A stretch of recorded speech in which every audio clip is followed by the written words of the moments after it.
Hey guys, we are live. It is, I don't know, New Year's Day. It's Wednesday, January 1st, 2020, and we are right on the cusp of CES.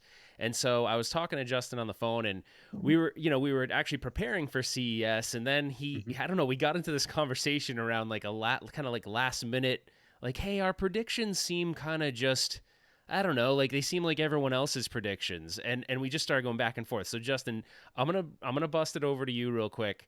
Tell them a little bit of what we were talking about. We'll go back and forth because I just thought it was kind of interesting. It's a theory, but It's it just has a yeah, lot of weight to it, I feel like. right. It's just a theory. So we're talking about how among one of the releases that Arcade1up is kind of teased that's coming out is one of their Wave 1 Generation 1 cabinets is going to be re-released is what they mentioned is Yep. kind of teased. And I mentioned that I think maybe it'd be Street Fighter because I think that was one of their big titles from their first generation that we haven't seen an upgrade to. But we kind of have a new theory and maybe it's a different cabinet. And so we started thinking about the cabinets that are no longer for sale. You can't Yeah. really find them anymore. So that's Asteroid, Centipede, and a little bit of the Atari 12-in-1.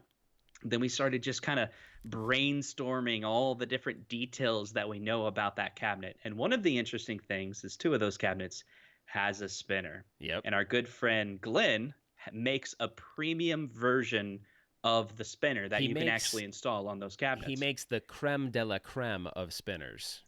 That's right. So there's a little bit of controversy about that. You want to talk about that, Ralph? Yeah, so I don't want to get into too deep into a controversy, but we all know the early prototypes of the Act Games Legends Ultimate. It had Glenn's spinner on it, right? I mean, Glenn couldn't talk about it because he was under NDA, and he never actually said it was his spinner, but we all know it was his spinner. So, but we all know also that they didn't end up moving forward with that spinner. I don't know why. We don't know the reason why. We may never know the reason why. But it was odd because it's an awesome spinner. And the spinner that's actually on the Legends Ultimate it's actually pretty good too. But it was Yeah. just interesting. And then there was a little weird course of events that happened maybe a couple months ago when At Games released their product. John D over at Arcade1up kind of got into it with At Games in one of the groups publicly. I don't know. It seemed to be directed at the fact that, hey, why didn't you use his spinner? And Glenn never entered the conversation. He never even said a Right. peep about it, but they Yeah. just went back and forth. So then that kind of made me think, okay, well, Justin's talking about the 12-in-1. Then we know that Arcade1up has that agreement that's very, very new. In September 26th, they did that press release about strengthening their partnership with Atari. So I was like, well, wait, that kind of puts a little bit more, wood behind the arrow of what Justin is saying. That's right. And then kind of the final piece is recently we know if you've been following Glenn, he has a YouTube channel and he has a really good episode that I really loved where he went to New York, It he was a went really up good downtown to episode. New York and went to the Arcade1up office.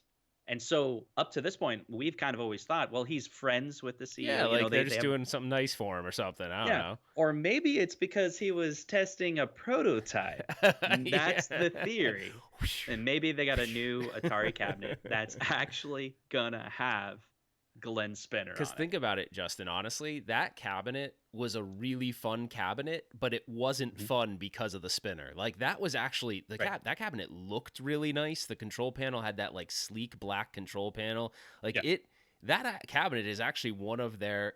Depending on if you're a fan of Atari, that's probably one of the best cabinets they've actually created. Yes. So Yes. I think rehashing that with the relationship, you put Glenn Spinner on it. That's a freaking badass cabinet.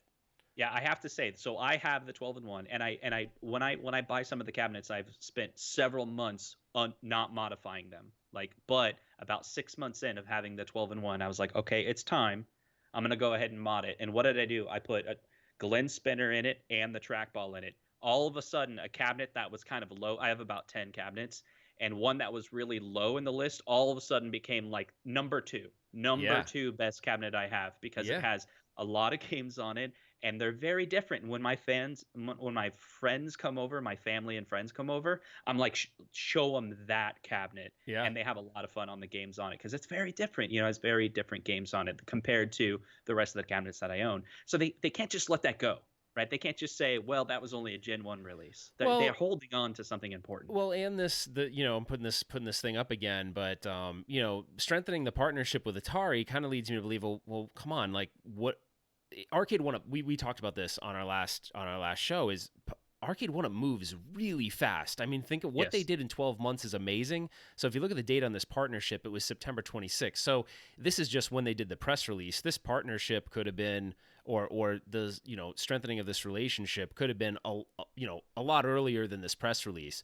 So the fact that I think some people were leaning towards, oh well, if it's Atari, they're gonna do pole position driving cab.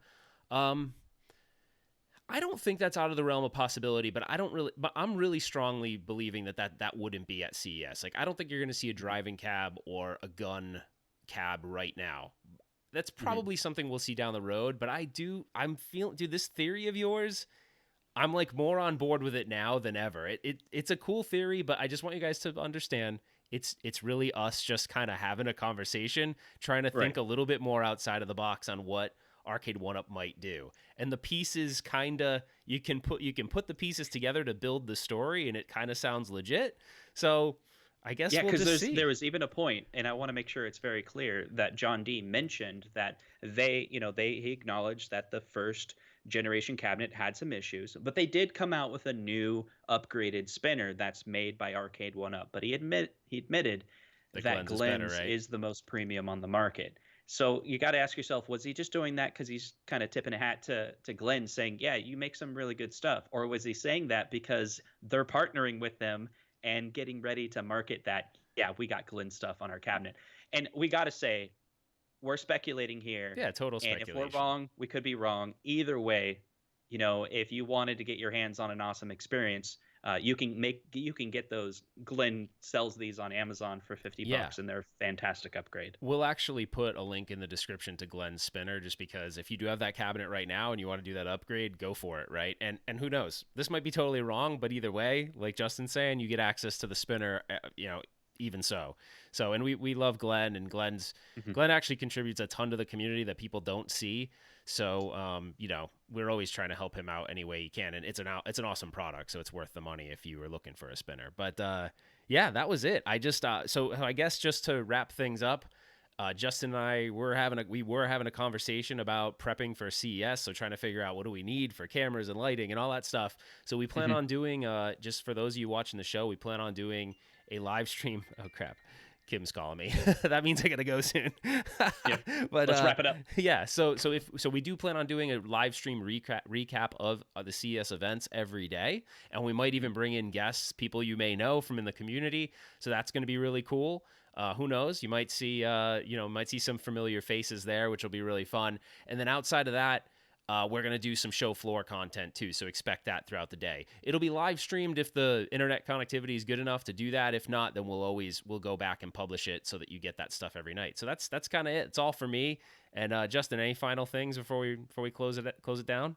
I hope you're Yeah, right. I'm so excited. It's going to be a really exciting time to see all the different releases. We got a lot of different players that are coming to CES. Now, this video specifically, we're talking about Arcade1up, but there's other players. We don't want to forget them.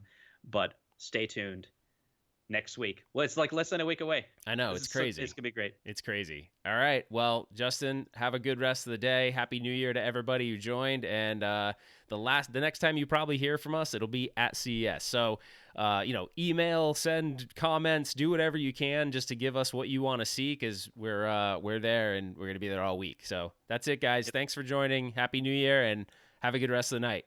Take care.